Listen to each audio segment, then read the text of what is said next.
이상한 나라의 앨리스. 제1장 토끼굴 속으로. 앨리스는 언니와 함께 강둑에 앉아 아무것도 하지 않고 있자니 점차 몹시 지루해졌다. 언니가 읽는 책을 한두 번 흘낏 보았는데 거기엔 그림도 없고 대화도 없었다. 앨리스는 그림도 없고 대화도 없으면 책이 도대체 무슨 쓸모가 있는 거지? 라고 생각했다. 그래서 앨리스는 일어나 데이지꽃을 꺾는 수고로움이 데이지꽃을 엮는 즐거움보다 클지 속으로 생각해보고 있었다. 뜨거운 날씨 때문에 몹시 졸리고 바보가 된 느낌이라서 당연히 그럴 수 있었을 것이다. 그때 분홍빛 눈의 하얀 토끼 한 마리가 앨리스를 지나쳐 뛰어갔다. 그 광경에 딱히 특별할 것이라고는 없었다. 심지어 토끼가 에구구 에구구 너무 늦겠네 라고 혼잣말을 하는 것을 들었을 때도 앨리스는 그렇게 생각했다. 나중에야 당연히 이 시점에서 놀랐어야 했다는 것을 알았지만 이때는 너무도 모든 것이 자연스러워 보였다. 하지만 토끼가 주머니에서 시계를 꺼내본 후 발걸음을 재촉하는 모습을 보고 그제서야 앨리스는 이전에 조끼를 걸치거나 그 주머니에서 시계를 꺼내는 토끼를 한 번도 본 적이 없다는 생각이 들었다. 그러자 앨리스는 호기심에 불타올라 토끼를 쫓아 들판을 가로질러 달리기 시작했다. 그리고 운 좋게도 토끼가 생 울타리 바로 밑에 큰 토끼굴로 쏙 들어가는 것을 볼 수 있었다. 다음 순간 앨리스는 토끼를 쫓아 굴로 뛰어들고 있었다. 어떻게 다시 빠져나올 것인지는 생각조차 하지 않았다. 토끼굴은 터널처럼 곧게 이어지는 듯 하더니 갑자기 아래로 푹 꺼져버렸다. 멈추어야겠다는 생각조차 할 시간이 없이 갑작스러워서 상황을 알아차렸을 때 앨리스는 이미 아주 깊은 우물 속으로 떨어지고 있었다.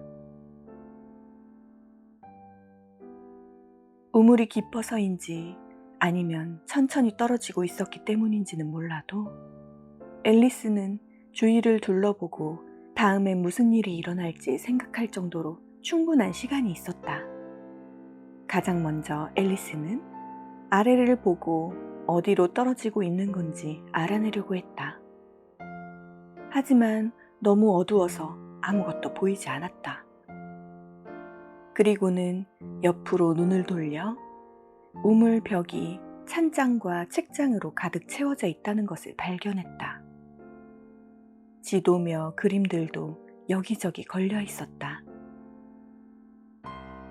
앨리스는 아래로 내려가는 도중에 한 선반에서 오렌지 마멀레이드라고 쓰인 병 하나를 집어들었다. 그러나 몹시 실망스럽게도 병 안은 텅 비어 있었다. 앨리스는 병을 그냥 떨어뜨리면 아래에 있는 혹시 누가 맞아서 죽을 수도 있다는 생각에 떨어지면서도 간신히 다시 찬장에 병을 집어넣었다.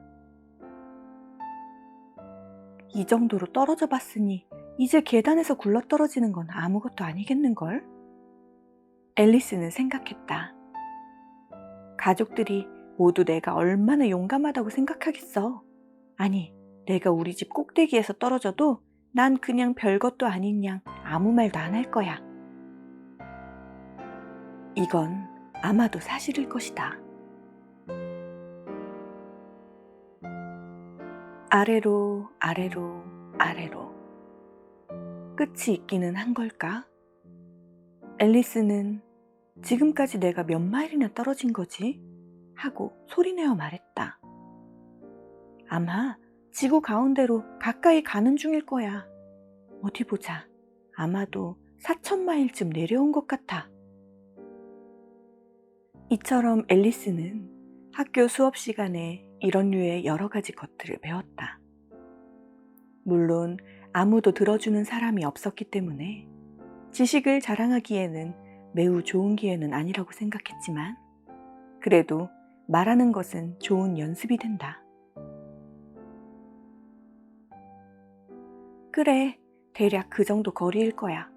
그러면 내가 있는 곳의 위도와 경도는 어떻게 나타내지? 앨리스는 위도나 경도가 뭔지는 하나도 몰랐다. 그저 말하기에 아주 근사한 단어라고 생각했다.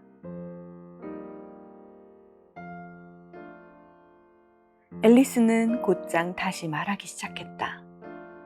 내가 지구를 곧장 뚫고 지나가는 건지도 모르겠어.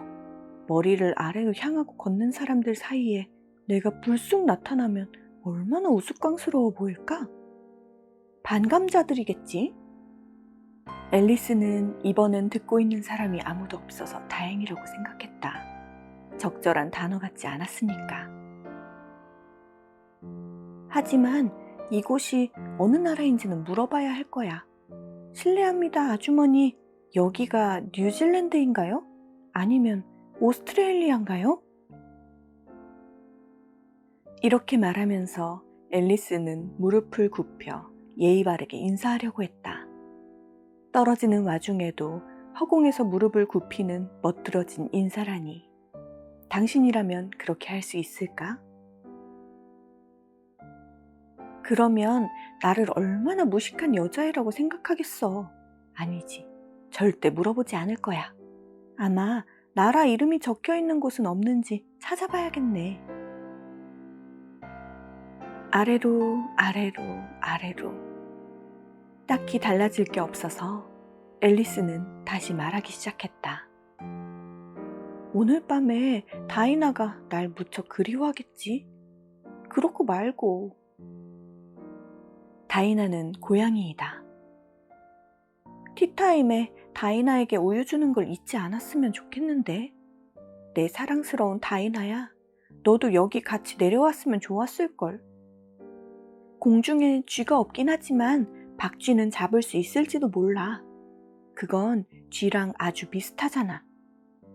근데 고양이가 박쥐를 먹나? 앨리스는 약간 졸음이 와서 마치 꿈을 꾸는 듯이 고양이가 박쥐를 먹나? 고양이가 박쥐를 먹나? 하고 중얼거렸다. 가끔은 박쥐가 고양이를 먹나? 하고 말하기도 했지만 앨리스는 두 질문 모두 답할 수 없었지만 어느 쪽이든 중요한 문제는 아니었다. 앨리스는 깜빡 잠이 들어 있었고 급기야 다이나와 손을 잡고 산책하는 꿈을 꾸기 시작했다. 앨리스는 꿈에서 다이나에게 사뭇 진지하게 다이나야, 이제 사실을 말해줘. 박쥐를 먹어본 적 있니? 하고 물었다. 그때 갑자기 쿵쿵 소리를 내며 앨리스는 나뭇가지와 마른 잎 뭉치에 떨어졌다. 다 내려온 것이었다.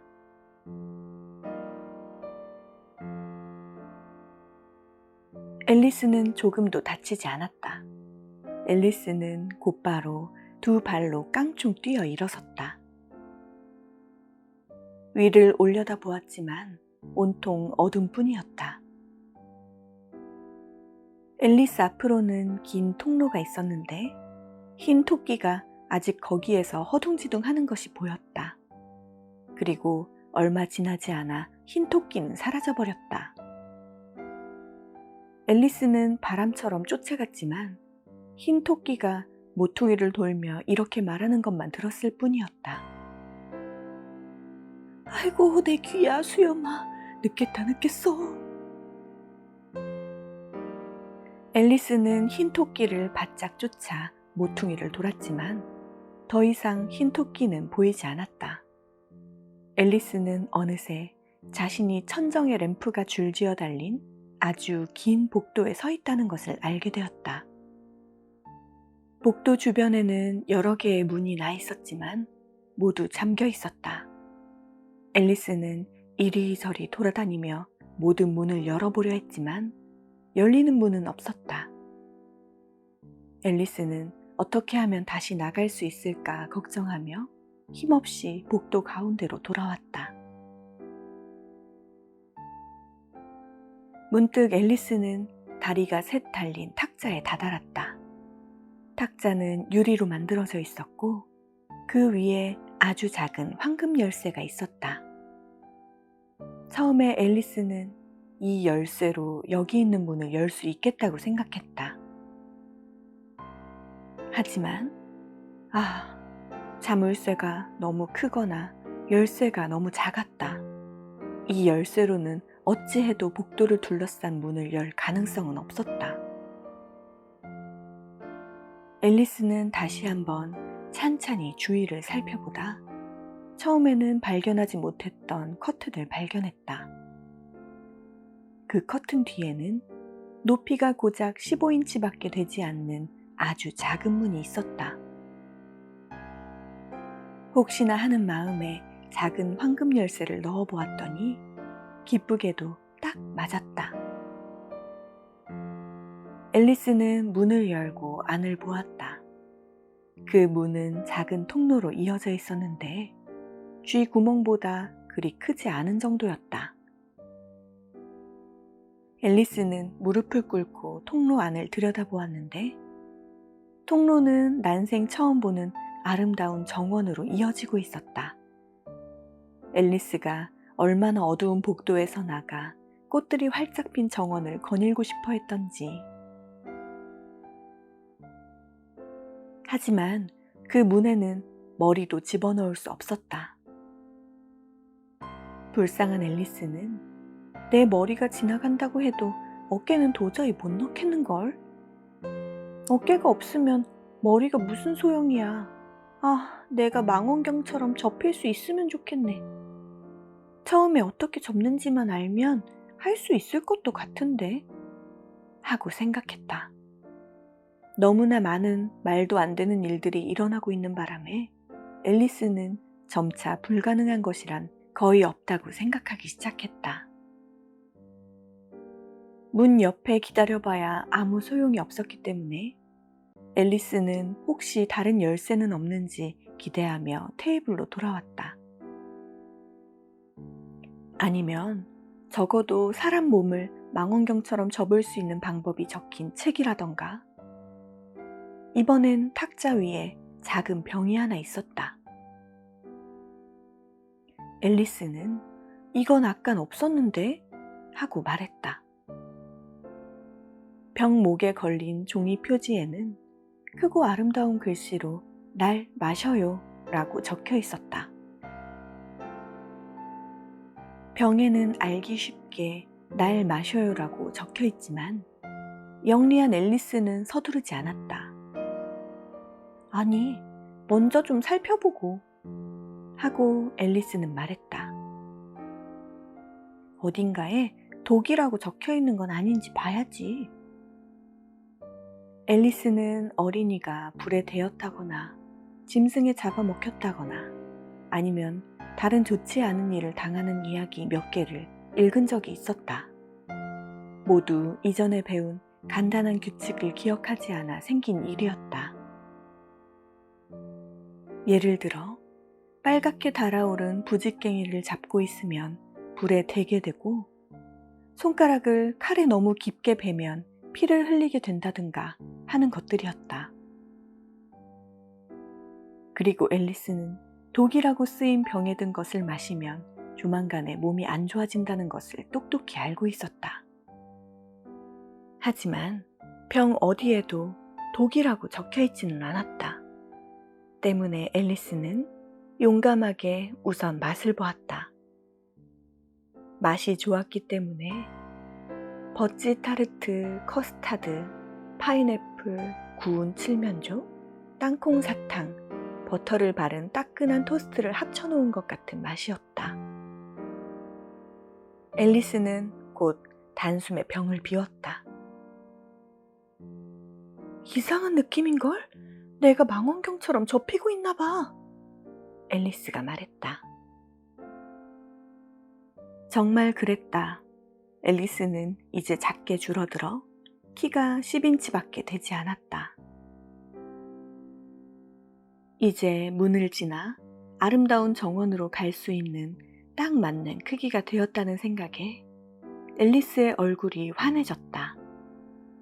하지만 앨리스는 몸이 더 줄어들지는 않는지 먼저 몇 분 동안 기다려보기로 했다.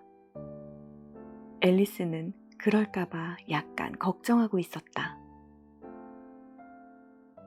양초처럼 완전히 다 없어져 버리면 어쩌지? 그러면 내가 어떻게 보이려나? 하고 앨리스는 말했다. 그러면서 앨리스는 초를 끄고 나면 불꽃이 어떻게 보였던지 기억해내려고 했지만 그런 것을 본 적이 있었는지도 기억나지 않았다. 조금 후에도 아무 일이 일어나지 않자 앨리스는 정원으로 가기로 마음먹었다. 그러나 문 앞으로 간 앨리스는 딱하게도 작은 황금 열쇠를 탁자 위에 그냥 두었다는 걸 깨달았다.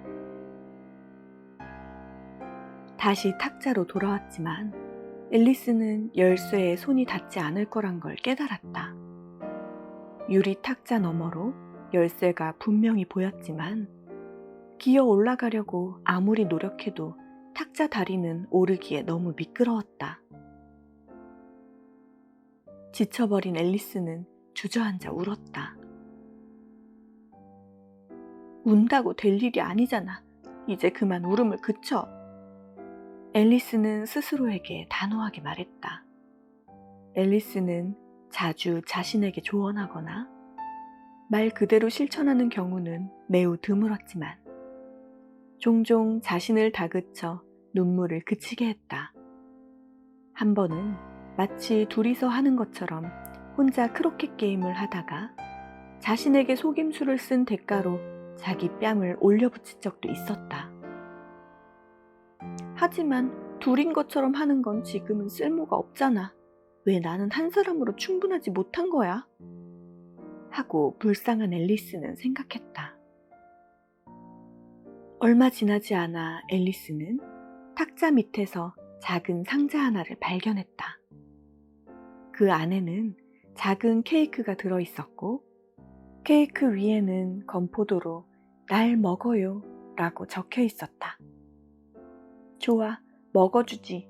만약 이걸 먹고 내가 커지면 탁자 위에 놓아둔 열쇠를 가지면 되고 더 작아져 버린다면 문틈으로 나갈 수 있을 거야.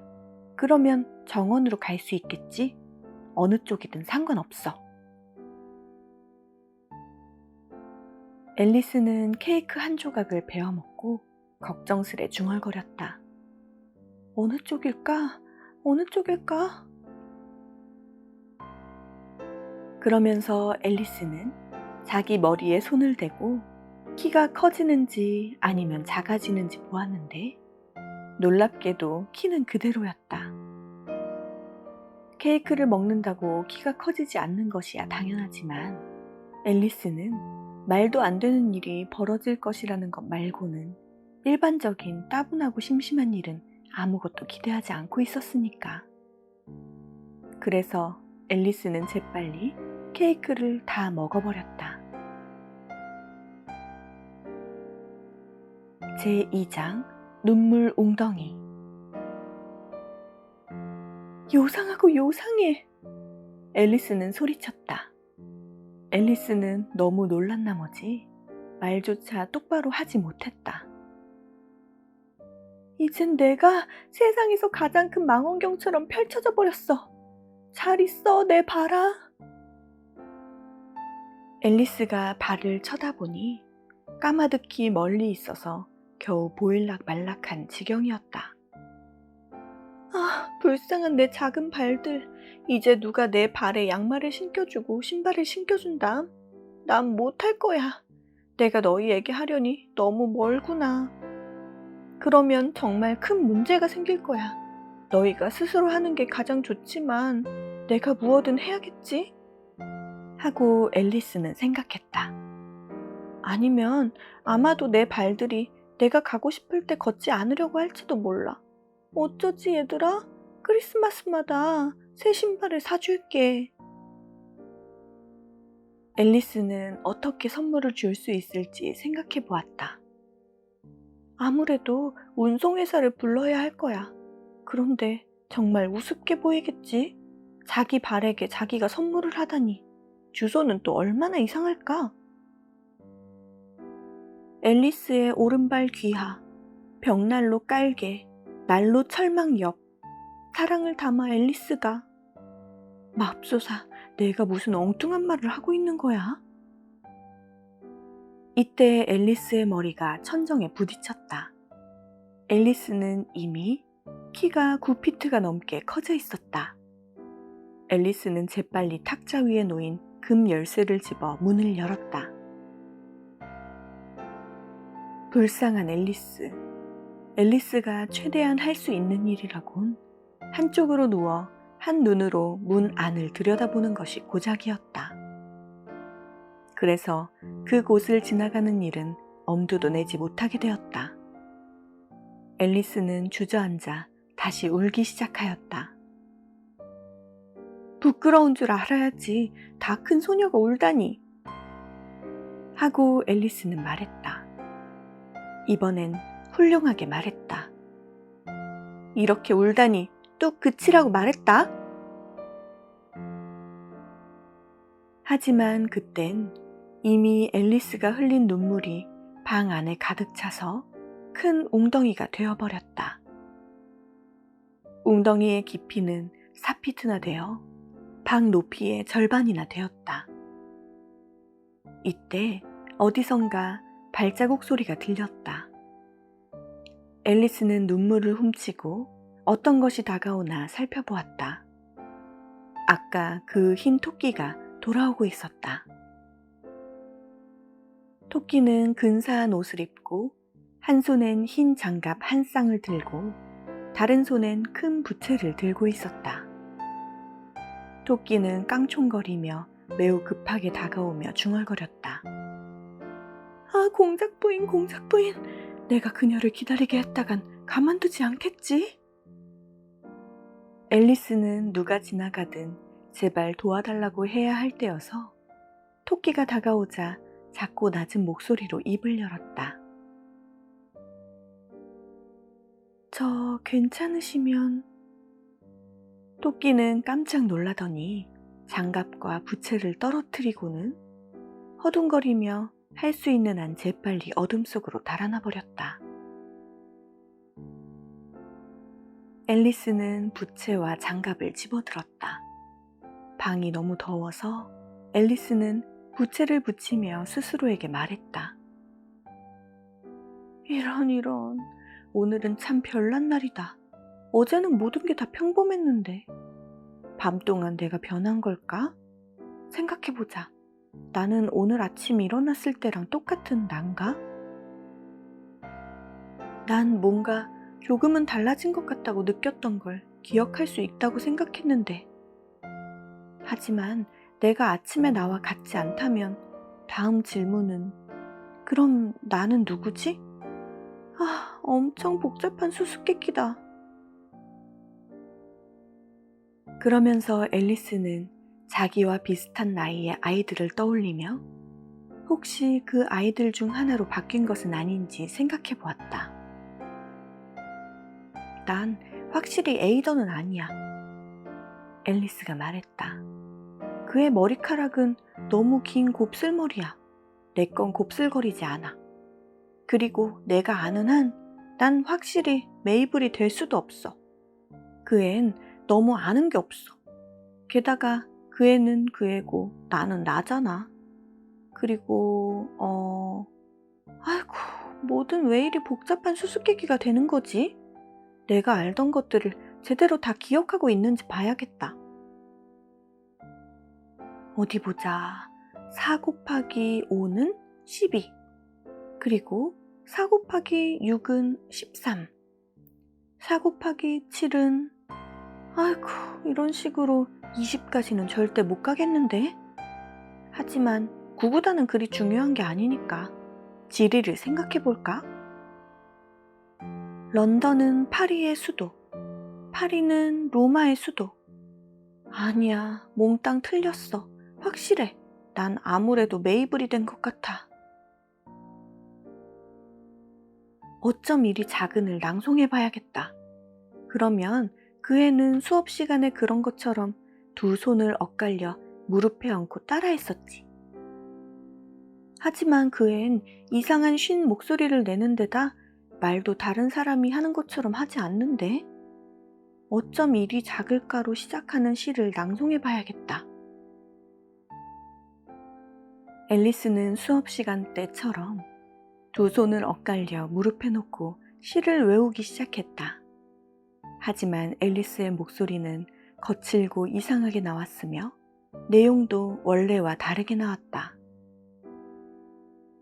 어쩜 이리 작은 악어가 이렇게 반짝이는 꼬리를 올려 나일강의 모든 강물을 황금 비늘에 곳곳에 뿌리는지, 어쩜 이리 방긋 웃는지, 날카로운 발톱을 가지런히 펴고서 물고기들을 반기지, 친절하게 웃음 짓는 입속으로. 이건 확실히 제대로 된 내용이 아니야. 가여운 앨리스는 다시 울기 시작했다. 메이블이 된 게 틀림없어. 그리고 그 허름한 집에 들어가 살게 되겠지? 장난감도 없고 놀지도 못할 거야. 아, 그리고 엄청나게 공부만 배우게 될 거야. 아니야, 난 마음을 정했어. 내가 메이블이라면 그냥 여기에 있을 거야. 사람들이 구멍에 고개를 넣고 얘야 어서 다시 올라오렴 해도 나는 그럼 제가 누구죠? 먼저 말해주세요 라고 할 거야. 만약 그 사람이 되는 게 내 마음에 들면 올라갈 거지만 아니면 그냥 여기 있을래. 다시 다른 사람이 될 때까지 해야지. 하지만 이런... 앨리스는 갑자기 울음을 터뜨렸다. 그냥 사람들이 구멍에 머리나 뒤밀어줬으면 여기 혼자 있어서 너무너무 지쳤어. 이렇게 말하며 앨리스는 자기 손을 내려다보았다. 그리고는 토끼의 작은 흰 장갑 중 하나가 손에 끼워져 있는 것을 발견하고 놀랐다. 내가 이걸 어떻게 한 거지? 앨리스는 생각했다. 다시 작아진 게 틀림없어. 앨리스는 일어나 자기 키를 탁자와 견주어 보았다. 앨리스가 생각했던 대로 앨리스의 키는 약 2피트 정도 되었고 그러는 사이에도 키는 빠르게 줄어들고 있었다.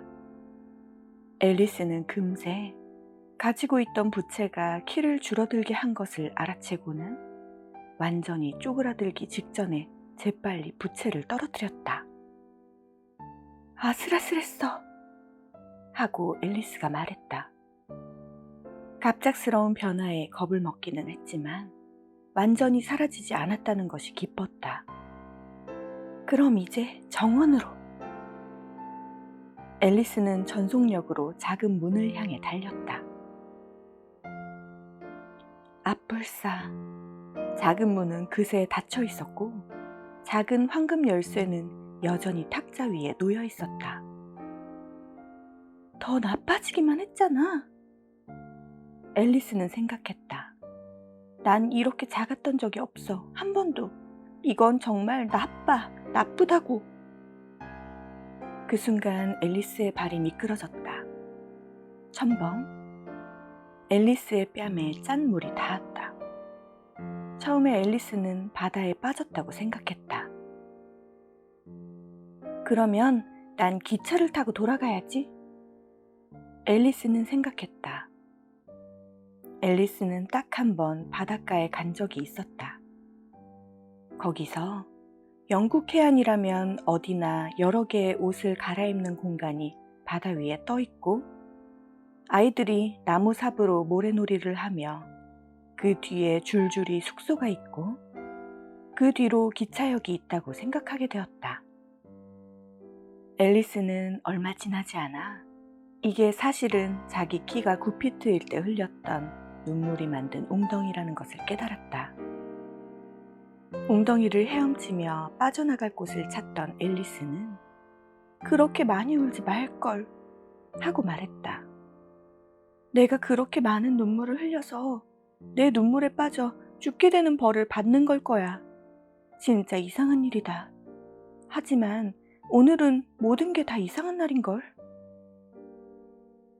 그때 어디선가 첨벙거리는 소리가 들렸다. 앨리스는 그게 무엇인지 알아보려 헤엄쳐 다가갔다. 앨리스는 처음에 그것이 바다코끼리이거나 하마일 것이라고 생각했다. 그러나 앨리스는 자신이 작아진 것을 떠올리고는 헤엄쳐 오는 동물이 앨리스처럼 웅덩이에 미끄러진 생쥐라는 것을 알았다. 이 생쥐랑 이야기하는 게 도움이 될까? 앨리스는 생각했다. 여긴 모든 게 다 이상하니까 생쥐도 말할 수 있을 것 같아. 어쨌든 시도해보는 게 나쁠 것도 없지. 그리고는 앨리스가 생쥐에게 말을 걸었다. 생쥐야, 이 웅덩이를 빠져나갈 길을 아니? 수영하느라 너무 힘들어, 생쥐야. 앨리스는 이게 생쥐에게 말을 거는 알맞은 방법이라고 생각했다. 앨리스는 예전에 한 번도 생쥐랑 말을 해보지는 않았지만 예전에 오빠가 라틴어 문법을 배우며 아어 마우스, 투 마우스, 아 마우스, 오 마우스 하고 말했던 것이 기억났기 때문이다. 생쥐는 몹시 궁금해하는 표정으로 앨리스를 바라보고는 한쪽 눈을 찡긋한 듯 했지만 아무런 말도 하지 않았다. 앨리스는 아마도 영어를 못 알아듣나 봐. 정복자 윌리엄이랑 함께 건너온 프랑스주의인가? 하고 생각했다. 앨리스는 역사에 쓰인 일들이 정확히 언제 있었고 얼마나 오래된 일인지 잘 알지 못했다. 그래서 앨리스는 프랑스어로 말했다. 우에 마샤트. 내 고양이는 어디에 있지? 앨리스의 프랑스어 교과서 처음에 적힌 문장이었다. 순간 생쥐는 펄쩍 뛰어올랐고 두려워서 벌벌 떠는 것처럼 보였다. 앨리스는 자신이 가여운 동물의 마음을 상하게 한 것 같아 다급히 외쳤다. 용서해줘. 넌 고양이를 좋아하지 않는다는 걸 잊었어. 생쥐가 날카롭고 큰 소리로 대답했다. 고양이 싫다. 네가 나라면 고양이가 좋겠니? 아마 안 좋아할 거야. 하고 앨리스는 생쥐를 달랬다. 화내지 마. 난 우리 고양이 디나가 보고 싶어. 너도 디나를 보면 좋아하게 될 거야. 정말 사랑스럽거든. 앨리스는 반쯤은 스스로에게 말하며 천천히 헤엄쳤다. 디나는 불 옆에 앉아서 정말 근사하게 가르랑거려. 발을 핥기도 하고 세수도 해. 부드럽고 사랑스럽지. 그리고 쥐를 정말 잘 잡아. 아, 미안해. 앨리스는 다시 큰 소리로 말했다. 생쥐는 이번엔 화가 난 것 같았다. 앨리스는 이번에야말로 정말 무례했다고 생각했다. 네가 싫다면 디나 얘기는 그만해야겠다. 당연히 하고 생쥐가 늘어뜨린 꼬리끝을 떨면서 큰 소리로 말했다. 그런 얘기는 관두자. 우리 가문은 고양이 같은 더럽고 천한 무식한 것들은 싫어해. 다신 그 얘기 하지 마. 알았어. 앨리스는 재빨리 화제를 돌렸다. 너는 걔는 좋아하니? 생쥐가 아무 말도 하지 않자 앨리스는 열심히 말했다. 진짜 멋진 개가 우리 옆집에 사는데 난 그 개를 보는 게 정말 좋아. 있잖아, 걘 눈이 반짝거리는 테리어야. 아, 곱슬거리는 갈색 털. 무얼 던지면 달려가서 다시 주워와. 그리곤 앉아서 먹을 걸 달라고 해. 그리고 멋진 점이 아주 많아. 반도 기억이 안 나지만 있잖아. 그리고 그 개는 농부 아저씨가 길러. 농부 아저씨는 그 개가 정말 쓸모있고 값도 몇백 파운드나 되는 좋은 개랬어.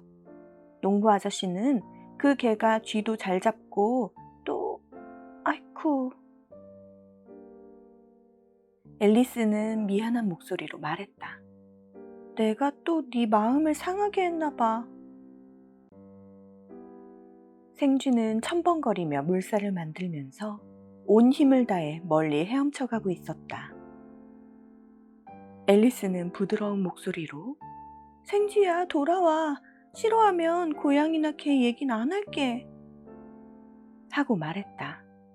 생쥐는 그 소리를 듣고 천천히 헤엄쳐 돌아왔다.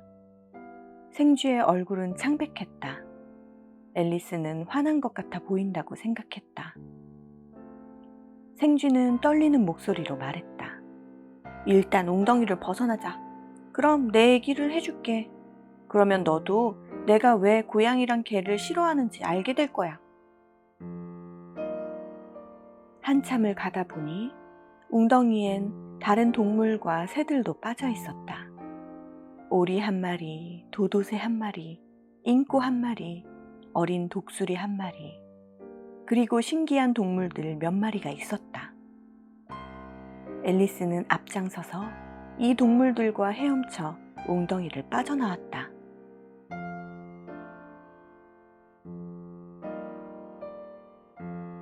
제3장 코커스 경주와 긴 이야기. 웅덩이를 벗어나 두개 모인 무리는 우스꽝스러운 모습이었다. 새들의 깃은 젖어 축 처졌고 동물들의 털도 몸에 착 달라붙어 있었다. 모두 물이 뚝뚝 떨어질 정도로 흠뻑 젖어 짜증스럽고 불편해했다. 첫 번째 과제는 당연히 어떻게 다시 몸을 말릴 것인가였다. 동물들은 서로 저마다 의견을 냈는데 그러다 보니 앨리스도 이 동물들과 평생 알고 지낸 것처럼 자연스럽게 끼어들어 이야기하고 있었다. 사실 앨리스는 잉꼬와 오랫동안 말다툼을 했다. 잉꼬는 결국 셀쭉해져서 내가 너보다 나이가 많으니까 내가 더 잘 알지 라고 말했다. 잉꼬의 나이를 알기 전에는 앨리스로서는 그 말이 진짜인지 알 도리가 없었지만 잉꼬가 단호하게 나이 밝히기를 거부했기 때문에 더 이상의 대화는 없었다. 마침내 동물들 가운데 그래도 건이 있어 보이는 생쥐가 이렇게 말했다. 모두 앉아서 제 말 좀 들어보시죠. 금방 몸이 마르도록 해드리겠습니다. 동물들은 대번에 생쥐 주변에 둥그렇게 모여 앉았다. 앨리스도 몸을 얼른 말리지 않으면 독한 감기에 걸릴 것이라 생각하며 눈을 크게 뜨고 걱정스레 생쥐를 바라보았다. 에헴. 생쥐가 젠체하며 이야기를 시작했다. 준비되셨나요? 이건 제가 아는 가장 메마른 이야기입니다. 정숙해 주시길 부탁드립니다.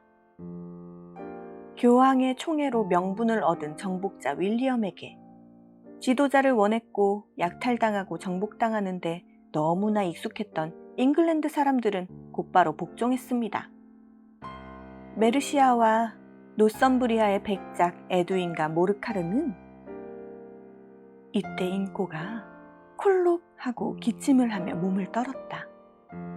생쥐는 눈살을 찌푸렸지만 정중하게 말했다. 실례지만 뭐라고 말씀하셨죠? 아냐 하고 잉꼬는 황급히 대답했다. 뭐라고 하신 줄 알았습니다. 그럼 이야기를 계속하지요. 생쥐는 말했다. 메르시아와 노썸브리아의 백작 에드윈과 모르카르는 윌리엄을 따르겠다고 공표했습니다. 애국심이 높았던 캔터베리 대주교 스티건드마저도 그것이 타당하다는 것을 알았지요. 뭘 알았다고? 하고 오리가 물었다. 그걸 알았다고요. 하고 생쥐가 대답했다. 그것이 무얼 뜻하는지는 당연히 아시겠지요? 그것이 뭔지는 잘 알지. 내가 뭘 알게 되면 대개 그것은 개구리나 벌레야. 그런데 대주교는 무얼 알게 된 거지? 하고 오리가 말했다. 생쥐는 오리의 질문을 듣지 못하고 빠르게 이야기를 이어나갔다. 대주교는 에드가 에설링이 윌리엄을 찾아가 왕관을 건네는 편이 타당하다는 것을 알았습니다. 윌리엄은 처음에는 정중하게 행동하였지만 오만한 노르만인들이 넌 좀 어때? 생쥐가 앨리스에게 이렇게 말하며 몸을 돌렸다. 이렇게 흠뻑 젖은 적이 없어. 그 이야기가 젖은 걸 말려주는 것 같지는 않아. 앨리스가 우울한 목소리로 대답했다. 그러자 도도새가 일어서 발을 들더니 근엄하게 말했다. 그러면 난 보다 활동적인 방법을 당장 도입하기 위해 휴정하겠어. 너도 좀 알아듣게 말해. 하고 어린 독수리가 말했다. 무슨 소리인지 반도 못 알아듣겠네. 더군다나 너도 무슨 소리인지 모르는 것 같은데? 그리고 어린 독수리가 웃음을 감추기 위해 고개를 숙였다. 다른 새 몇 마리는 킥킥거리며 소리내어 웃었다. 내가 하려는 말은? 하고 도도새가 조금 화난 목소리로 말했다. 몸을 말리는 데는 코커스 경주를 하는 게 가장 좋다는 거야. 코커스 경주가 뭐야? 하고 앨리스가 물었다.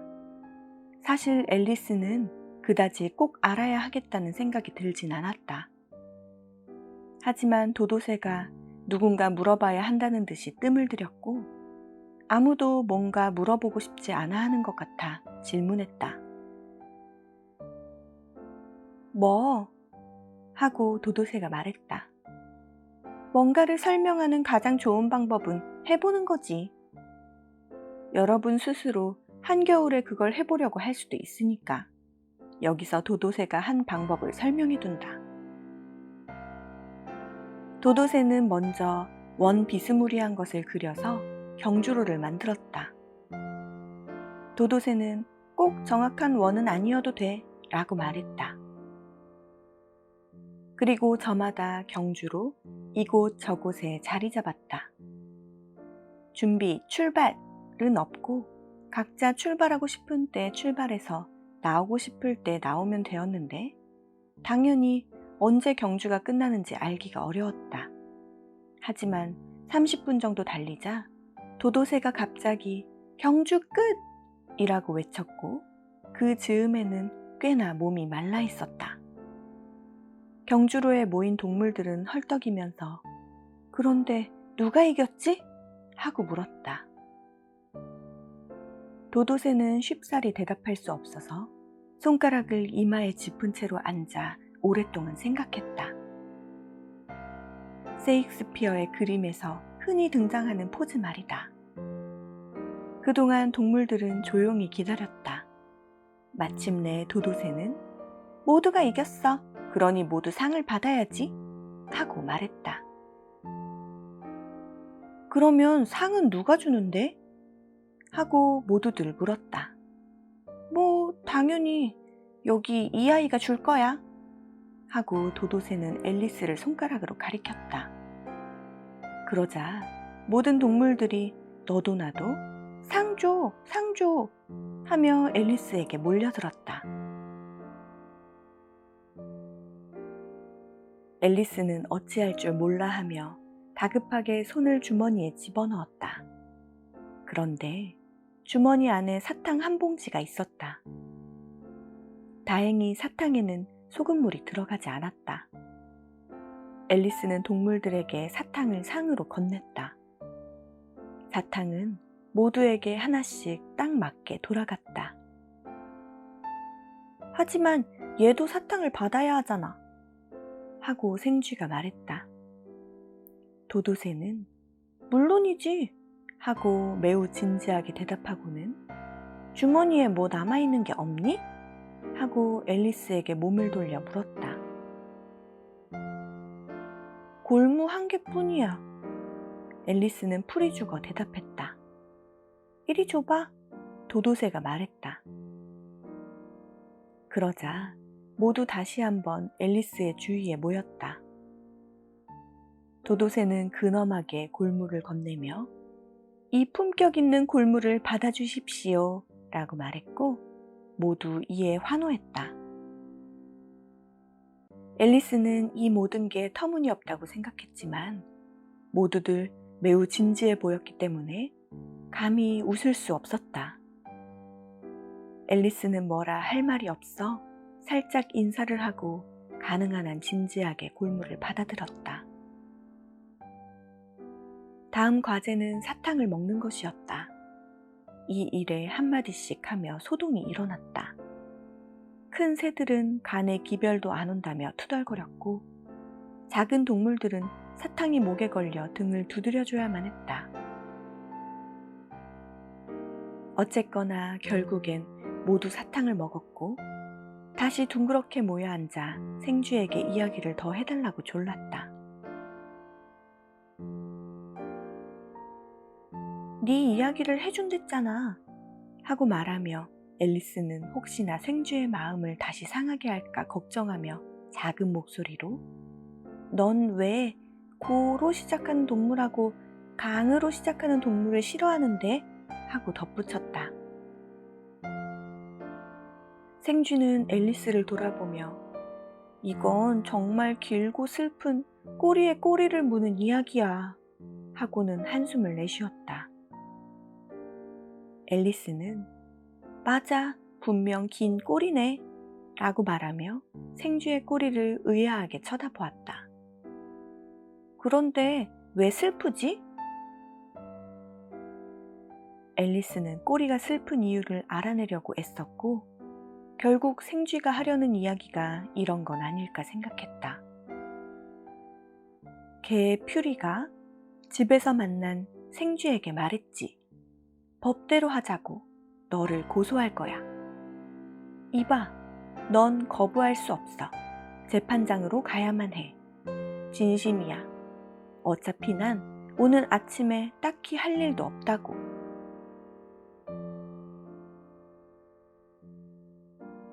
생쥐는 개에게 이렇게 말했어. 이보세요. 배심원도 판사도 없는 게 법정인가요? 낭비죠. 그러자 늙은 개는 이렇게 말했지. 내가 판사고 곧 배심원. 넌 모든 게 유죄야. 그러니 사형이다. 안 듣고 있네. 하고 생쥐가 앨리스에게 꾸짖듯이 물었다. 무슨 생각하는 거니? 앨리스는 미안해 하고는 이제 5번쯤 이야기가 굽어진 거니? 하고 물었다. 생쥐는 매우 화난 목소리로 날카롭게 아니야! 전혀 이야기를 못 따라오네. 헤매듯이. 하고 외쳤다. 매듭이라고. 앨리스는 언제나 누군가에게 도움이 될 준비가 되어 있었기에 걱정스러운 표정으로 생쥐를 보며 이렇게 말했다. 내가 푸는 걸 도와줄게. 생쥐는 그런 일은 없어 하고는 넌 말도 안 되는 소리로 날 모욕했어 하며 자리에서 일어나 가버렸다. 가여운 앨리스는 그런 뜻이 아니야 하고 애원했다. 그나저나 너 정말 잘 삐진다. 생쥐는 이 말에 콧방귀를 낄 뿐이었다. 앨리스는 생쥐의 등에 대고 제발 돌아와서 이야기를 마저 해줘 라고 말하며 생쥐를 불렀다. 그러자 모여있던 동물들도 다 같이 제발 이야기해줘 하고 한 목소리로 졸랐다. 하지만 생쥐는 머리를 절레절레 흔들며 더욱 걸음을 빠르게 할 뿐이었다. 생쥐가 더 이상 보이지 않자 인꼬는 그냥 가버리다니 섭섭하군 하고 말했다. 늙은 개는 자기 딸에게 한마디 할 기회를 잡았다. 얘야, 이걸 보고 왜 툭하면 화를 내지 않아야 하는지 깨달으렴. 그러자 어린 개는 잔소리하지 마세요, 엄마 하고 대꾸했다. 조개처럼 입을 꼭 다물라는 말은 지겨워요. 앨리스는 누구애랄 것 없이 혼잣말을 중얼거렸다. 우리 다나가 여기 있었으면 좋았을걸. 그러면 생쥐를 재빨리 잡아올 텐데. 인꼬가 이 말을 듣고는 그런데 디나가 누구지? 알려주겠니? 하고 물었다. 앨리스는 언제나 자기 애완동물에 대해 이야기하고 싶었기 때문에 주저하지 않고 신나게 대답했다. 디나는 우리 고양이야. 쥐를 정말 잘 잡아. 상상도 못할걸? 너도 디나가 새를 잡는 걸 봐야 하는데. 글쎄, 새를 보면 순식간에 잡아먹는다니까. 이 이야기에 모여있던 동물들은 혼비백산했다. 어떤 새들은 곧장 자리를 떴다. 까치는 잔뜩 움츠리면서 집에 가야겠어. 밤 공기가 내 목에 좋지 않거든. 하고 말했다. 엄마 카나리아는 떨리는 목소리로 얘들아, 이제 잘 시간이야. 하고 아이들을 불러 모았다. 모든 동물들이 이런저런 이유를 대며 떠나고 나니 앨리스는 다시 혼자가 되었다. 디나 얘기는 괜히 꺼냈어. 하고 앨리스는 슬픈 목소리로 말했다. 여기선 아무도 디나를 좋아하지 않네. 하지만 디나는 정말 세계에서 가장 멋진 고양이란 말이야.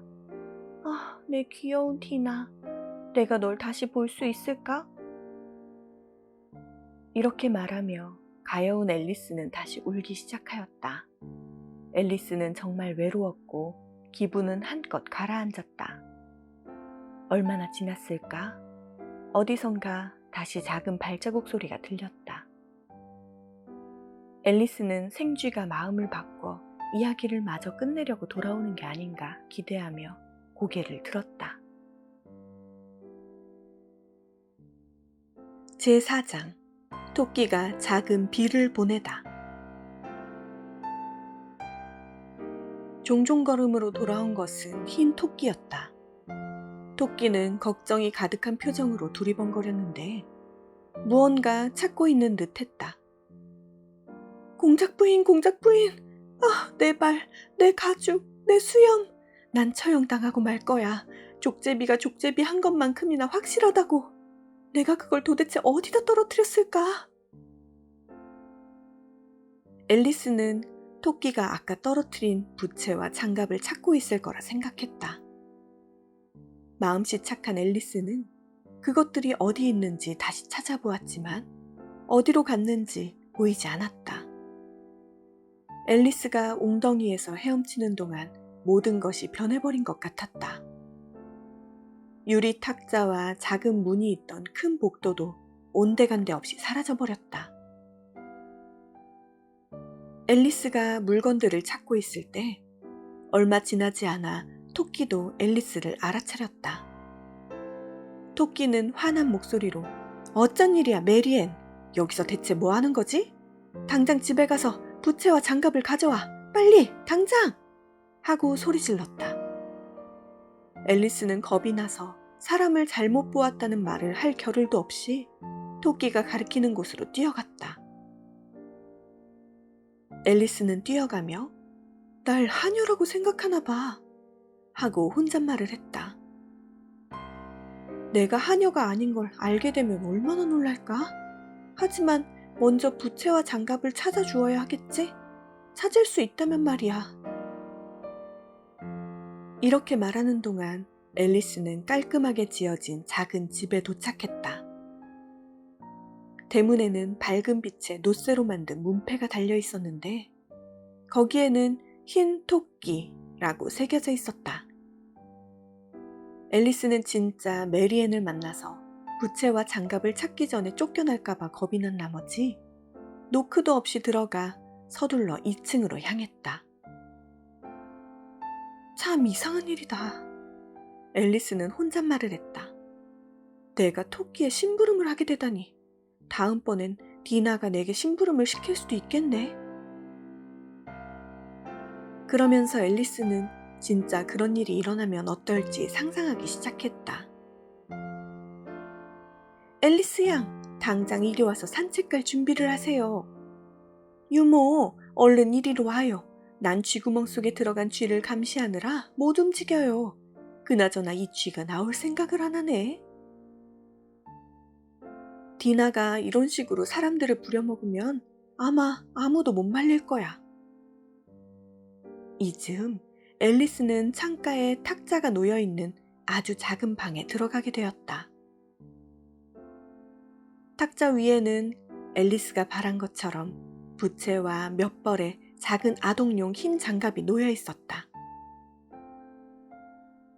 부채와 장갑 한 쌍을 집어 방을 나오려는 찰나 앨리스는 탁자 위에 작은 병이 놓여 있는 것을 발견했다. 이번에는 나를 마셔요 같은 딱지가 붙어 있지는 않았지만 앨리스는 마개를 열고 병을 입술에 갖다 댔다. 뭔가 흥미로운 일이 일어날 게 확실해. 앨리스가 중얼거렸다.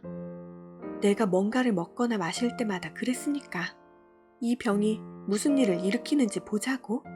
이번엔 몸이 다시 커졌으면 좋겠다. 이렇게 작은 건 이제 딱 질색이야. 그런데 정말로 그렇게 되었다. 앨리스가 예상한 것보다 더 빠르게. 병에 든 것을 반도 채 마시기 전에 앨리스는 머리가 이미 천장에 닿은 것을 알아차렸다. 앨리스는 목이 부러지지 않게 하기 위해 몸을 구부려야 했다.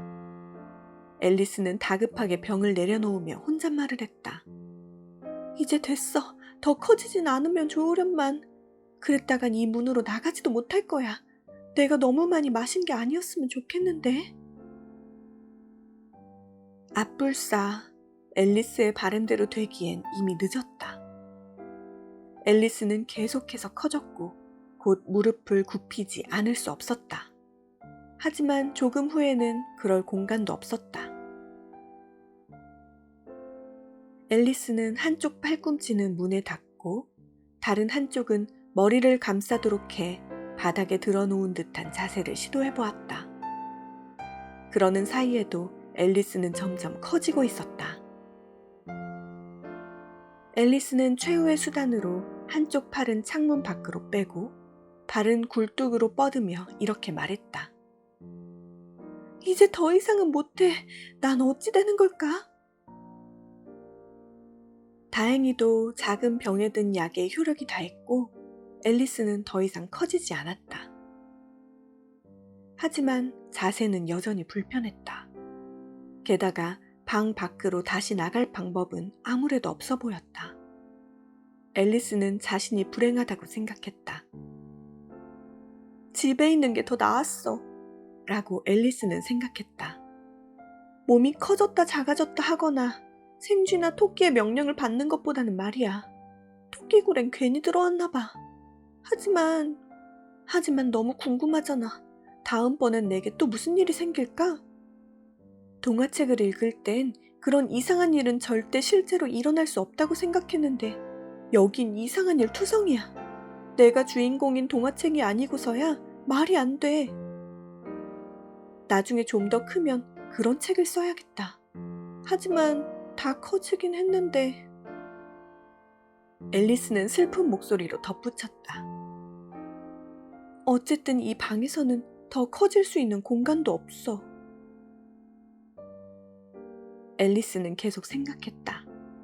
그러면 난 더 이상 나이를 먹을 수 없는 건가? 나이 든 여자가 되지 않는다는 점에서는 편하겠다. 하지만 그럼 계속 공부를 해야 하잖아? 그건 싫어. 바보 같은 앨리스. 하고 앨리스는 혼잣말을 계속하였다. 여기서 무슨 공부를 할 수 있다고 그래? 나 하나도 비좁은데 교과서를 둘 곳이 어디 있다고. 앨리스가 이렇게 번갈아가며 대화하듯 이야기를 이어가는 사이에 밖에서 목소리가 들려왔다. 앨리스는 혼잣말을 멈추었다.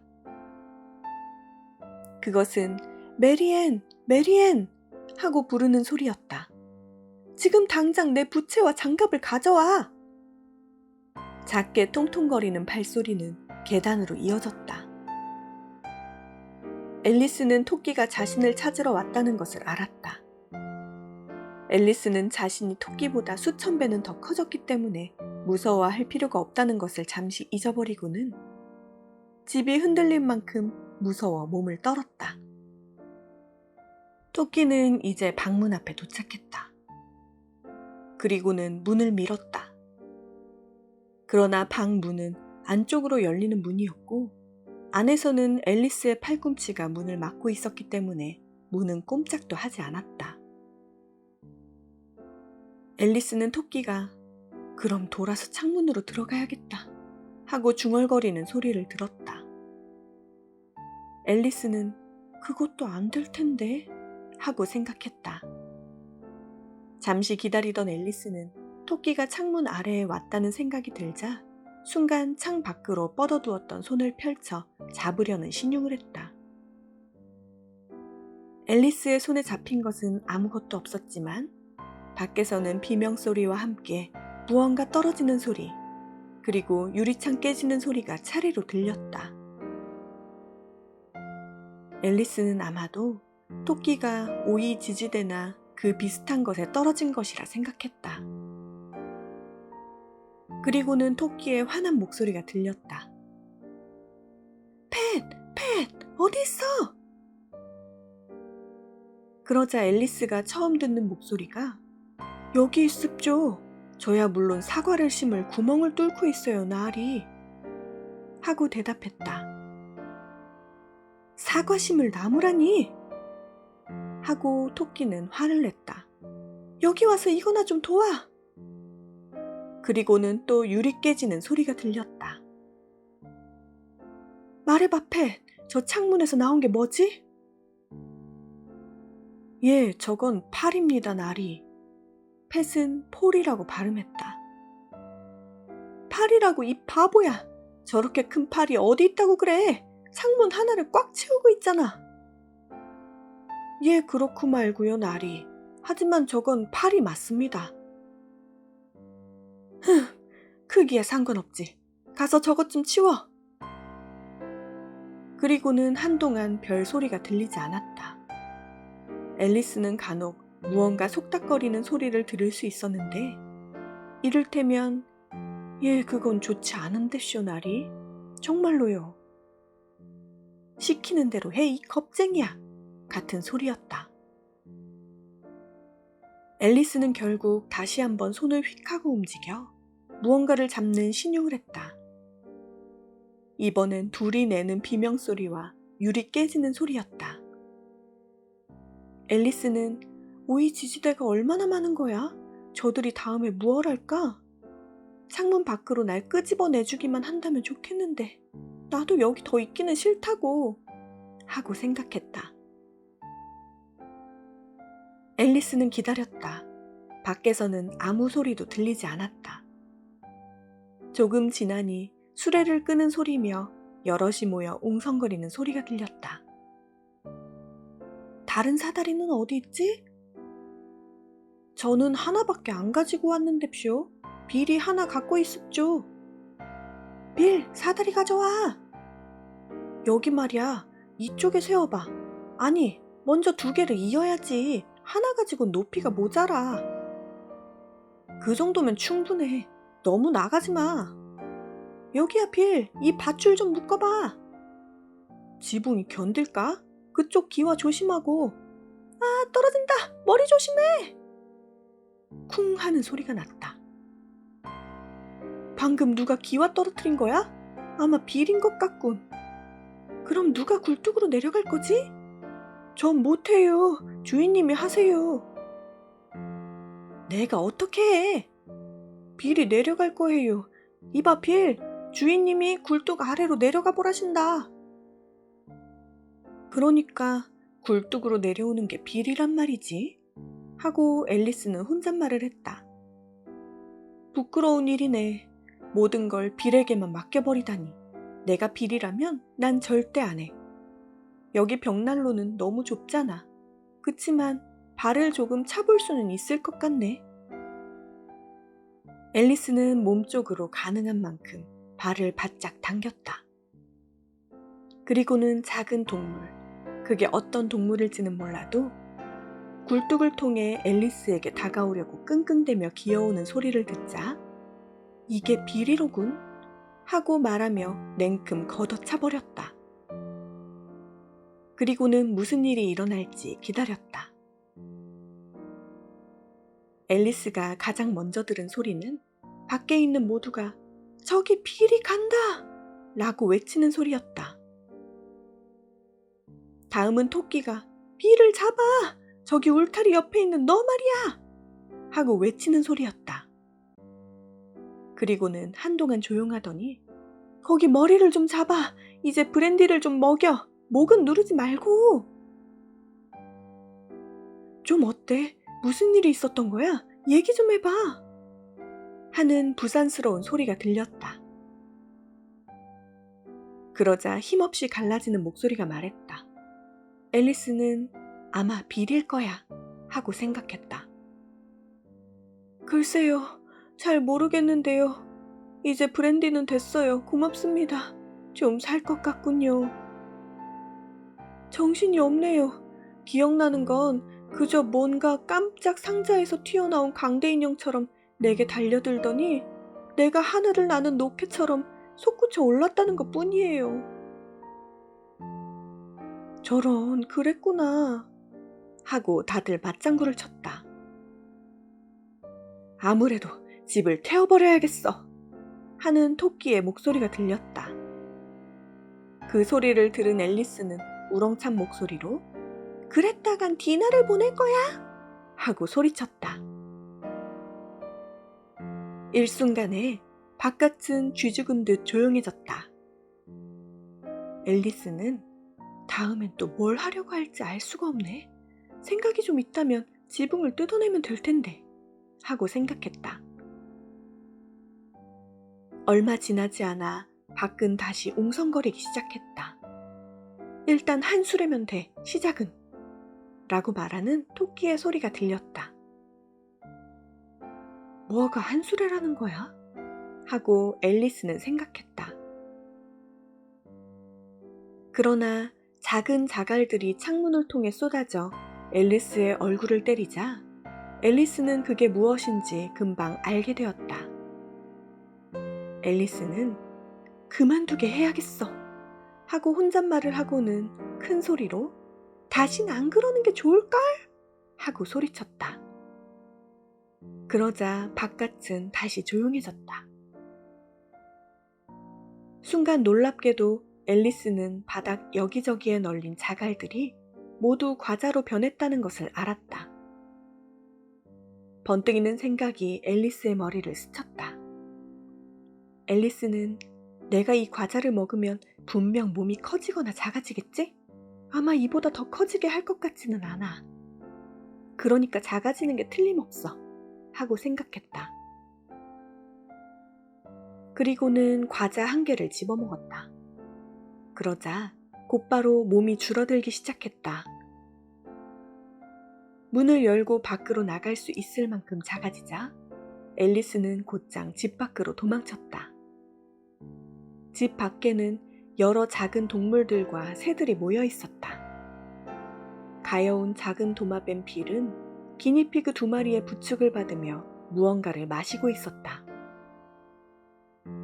앨리스가 나타나자 동물들이 우르르 몰려들었고 앨리스는 재빨리 도망쳐 깊은 숲속으로 숨었다. 우선 내 몸을 원래 크기로 돌려야 해. 그런 다음엔 아까 보았던 아름다운 정원으로 가는 길을 찾아야지. 그게 최선이야.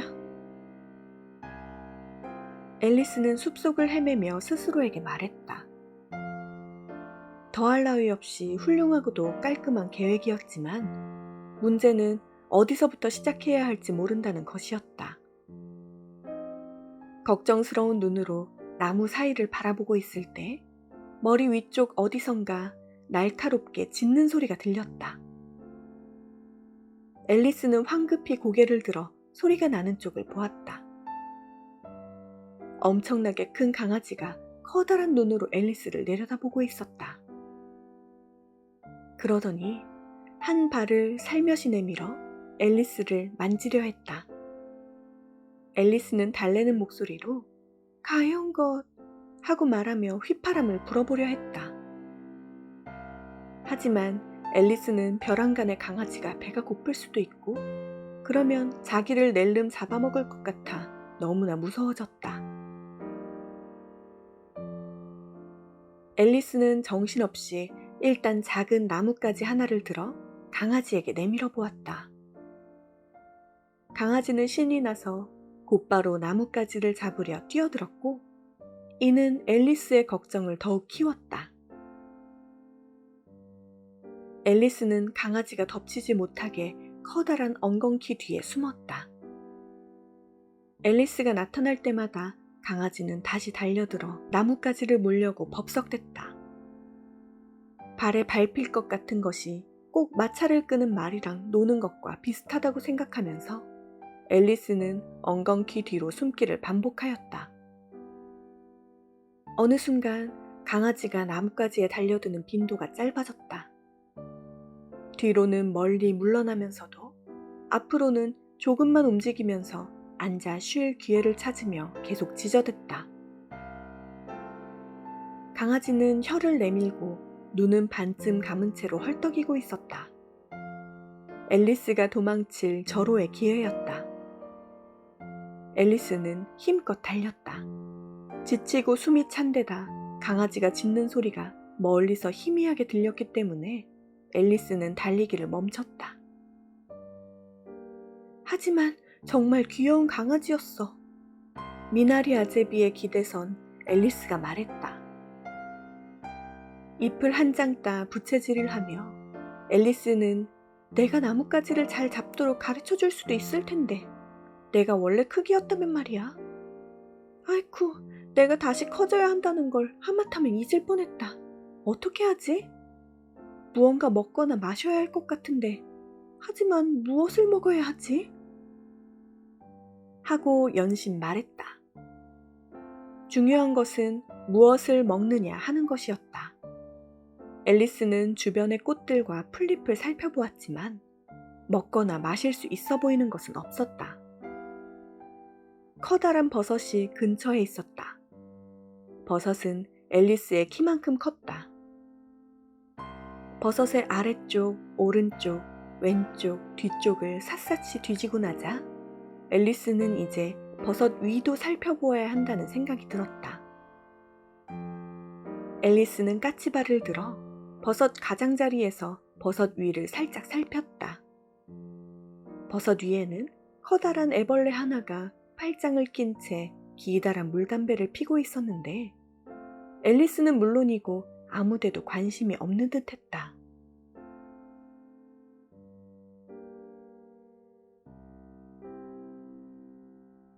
제5장 애벌레의 충고.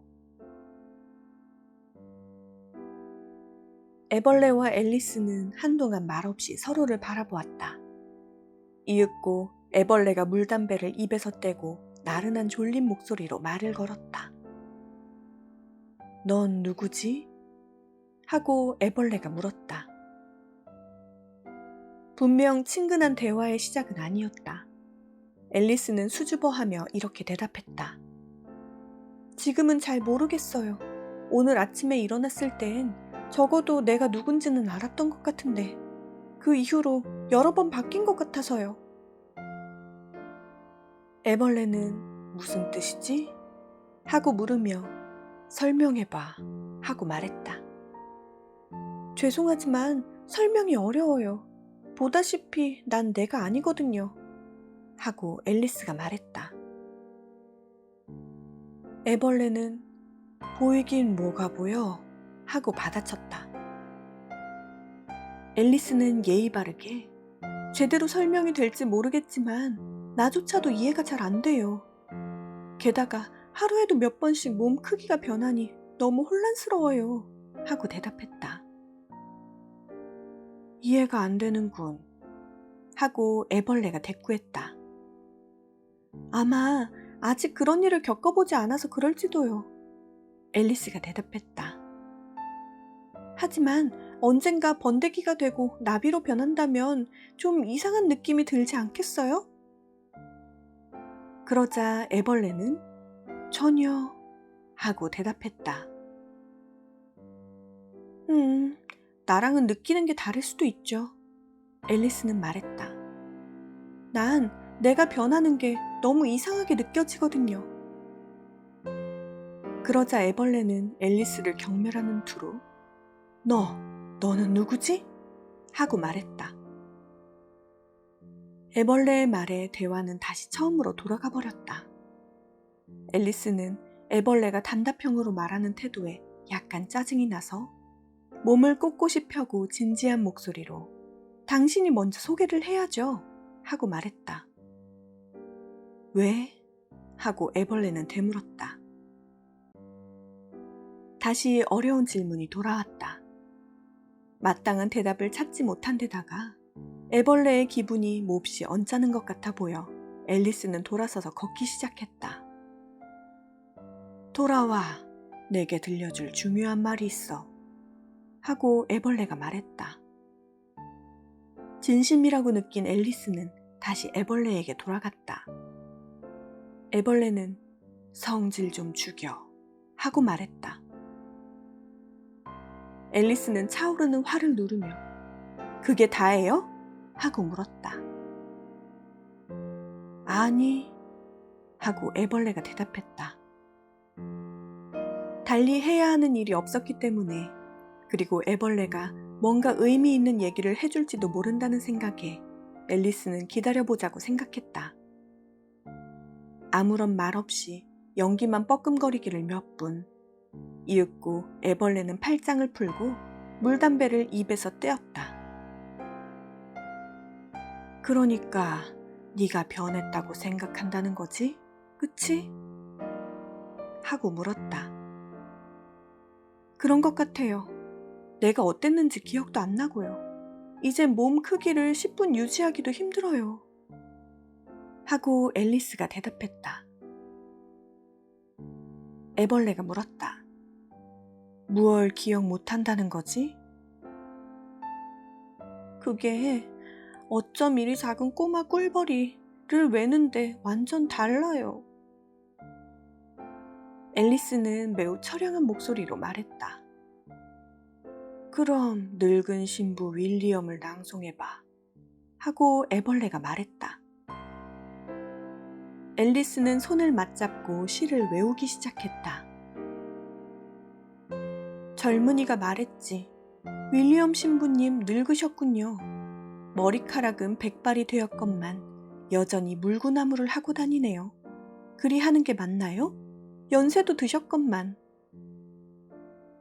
윌리엄 신부가 대답했지. 내가 자네만 할 때는 머리를 다칠까 걱정도 했지. 하지만 절대로 그럴 리 없단 걸 알아. 지금은. 왜냐면 나는 이걸 하고 또 했으니. 젊은이가 말했지. 말씀드렸잖아요. 늙으셨어요. 게다가 남달리 뚱뚱하건만 아직도 제주를 넘으며 문을 들어오네요. 맙소사, 무슨 비결이 있나요? 현명한 윌리엄은 자물쇠를 흔들며 말했지. 내가 젊을 때부터 팔다리를 유연하게 가꾸었지. 이 연고를 바르면서 말이야. 한 상자에 한 푼이라네. 좀 사려나? 젊은이가 말했지. 늙으시면 턱도 약해져 비계덩이 말고는 씹지도 못하실 것 같건만 거위 한 마리를 뼈까지 다 드시네요. 맙소사, 어찌하면 그리할 수 있나요? 신부가 말했지. 내가 자네만 할 때부터 법을 들먹이며 마누라랑 말다툼을 했거든. 그 덕에 턱 근육이 튼튼해졌지. 내 평생을 해온 일이야. 젊은이가 말했지. 그 연세에 그러시기 힘든데 시력도 여전히 좋으시군요. 아직도 뱀장어를 코에 올리고 균형을 잡으시네요. 어쩜 그리 총명하세요? 벌써 3번이나 물음에 답해줬으니 그쯤이면 되었지. 신부가 말했지. 헛소리는 이제 그만. 내가 이런 쓰잘데없는 말을 온종일 들어야겠나? 그만 가지 않으면 걷어차겠어. 하나도 맞지 않는군. 하고 애벌레가 말했다. 앨리스는 정확하지는 않은 것 같아요. 하고는 낱말 몇 개가 바뀌었죠. 하고 소심히 덧붙였다. 애벌레는 처음부터 끝까지 다 틀렸어. 하고 단호하게 말했다. 몇 분 동안 다시 침묵만이 흘렀다. 먼저 말을 꺼낸 것은 애벌레였다. 얼마만한 크기가 되고 싶은데? 딱 정해진 크기를 바라는 게 아니라 알다시피 크기가 너무 자주 바뀌지 않았으면 좋겠다는 거야. 난 몰라. 하고 애벌레가 말했다. 앨리스는 아무 말도 하지 않았다. 앨리스는 이렇게 딱 잘라 아니라고 말하는 상대를 처음 만났고 맥이 빠졌다. 애벌레는 지금 정도면 좋아? 하고 물었다. 지금보다는 조금 더 커졌으면 좋겠어. 괜찮다면 한 3인치쯤이면 좋을 것 같아.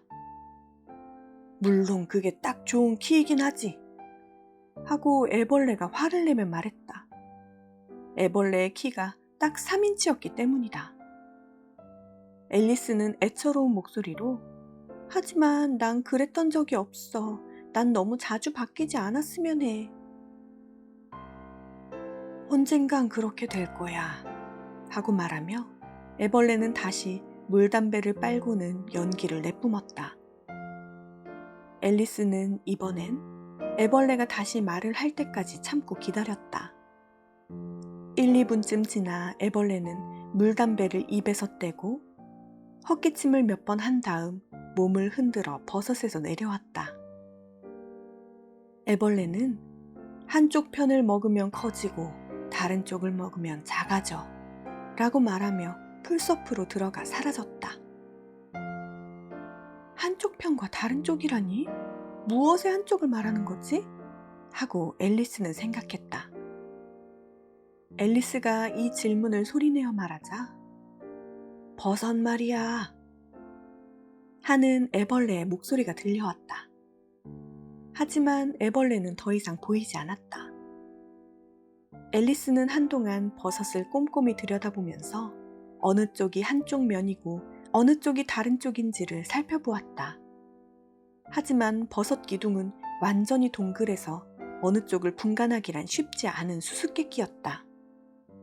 하지만 앨리스는 결국 버섯 기둥을 두 팔로 끌어안고 두 손이 닿는 부분을 움켜쥐어 뜯어내었다. 그럼 이제 어느 쪽이 어느 쪽일까? 하고 말하며 앨리스는 오른손에 든 버섯을 한 입 먹어보았다. 그러자 앨리스의 키가 갑자기 줄어들어 턱이 발에 닿을 것 같았다. 이번엔 반대쪽 버섯을 먹자 갑자기 키가 커지면서 턱이 솟구쳤다.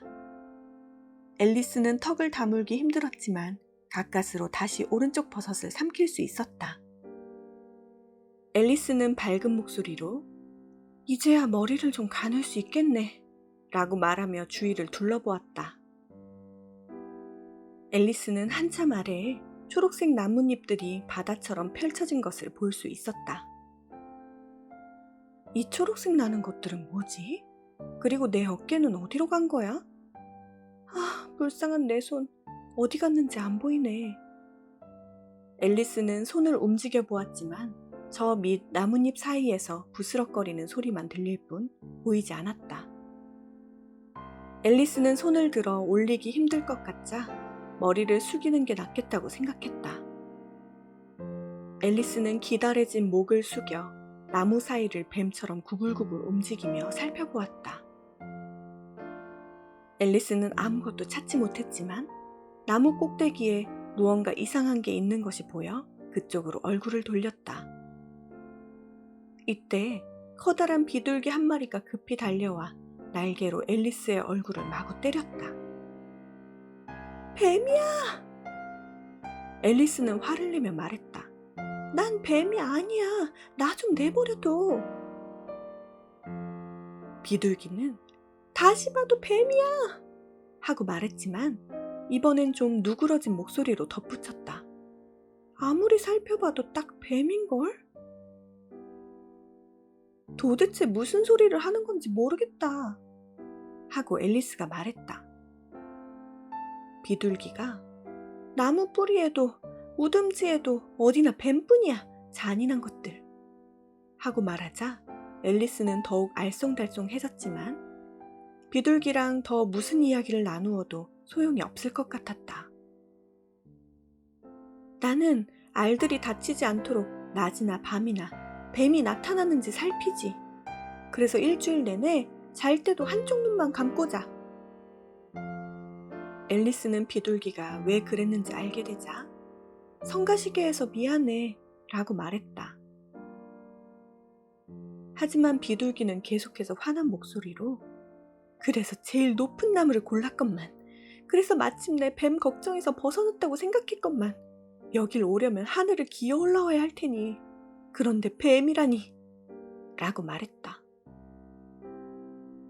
하지만 난 뱀이 아니야. 말했잖아. 나는 그럼 뭔데? 적당히 둘러대려는 거잖아. 앨리스는 난 어린 소녀야 라고 대답했지만 하루 동안 너무 자주 변해서 이게 맞는지 자신할 수 없었다. 말도 안 되는 소리. 난 수많은 어린 소녀를 봤지만 목이 너처럼 생긴 소녀는 처음 봐. 아니야. 넌 뱀이야. 아니라고 해봐야 소용없어. 알을 먹는 건 꿈도 꾸지 마. 분명 알을 먹어본 적은 있어. 참으로 정직한 어린이인 앨리스는 사실대로 말했다. 하지만 알다시피 어린 소녀들도 뱀만큼 알을 먹는걸? 못 믿겠어. 하지만 정말 그렇다면 내 입장에선 어린 소녀들도 모두 뱀이야. 이 말은 앨리스가 생각하지 못한 것이어서 앨리스는 잠깐 생각을 해보았다. 그 사이에 비둘기는 네가 알을 노린다면 나로선 그걸로 충분해. 네가 뱀인지 어린 소녀인지가 무슨 상관이겠니? 하고 덧붙였다. 내겐 큰 상관이 있지. 하고 앨리스가 서둘러 말했다. 그리고 난 알을 노리고 있는 것도 아니고 만약 내가 알을 먹는다고 해도 네 것은 아니야. 난 익히지 않은 알은 안 먹어. 비둘기는 그럼 가버려! 하고 소리치고는 다시 둥지에 앉았다. 앨리스는 할 수 있는 한 목을 구부려서 나무 사이로 머리를 숙였다. 그러다가 아직 버섯을 손에 쥐고 있다는 것을 깨달았다.